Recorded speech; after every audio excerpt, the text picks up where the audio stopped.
Have you ever wondered what makes fresh cheese so creamy and delicious? Today, we're diving into the world of fresh cheeses to explore their unique characteristics and how they differ from aged varieties. Fresh cheese, also known as unripened cheese, is a category of dairy that hasn't undergone an aging process. These cheeses are typically soft, mild in flavor, and have a high moisture content. Unlike aged cheeses, which can be hard and sharp tasting due to the aging process, fresh cheeses are made by coagulating milk with lactic acid or other acids.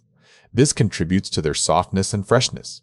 Examples of freshness include fluffy ricotta, creamy goat cheese, soft mozzarella, and crumbly feta.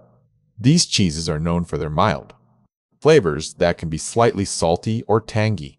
Fresh cheese is popular in various cuisines and dishes due to its creamy texture and versatility. It's often used in salads, pasta dishes, and desserts. To store fresh cheese properly, it should be kept refrigerated to maintain its freshness and texture. Proper storage can extend its shelf life and preserve its mild flavor. In summary, fresh cheeses are a delightful category of dairy products that offer simple yet satisfying flavors. Their high moisture content and soft texture make them a versatile ingredient in various culinary creations. So there you have it. Fresh cheeses are more than just delicious. They're also unique in their characteristics and uses. What's your favorite type of fresh problem? Cheese? Share below.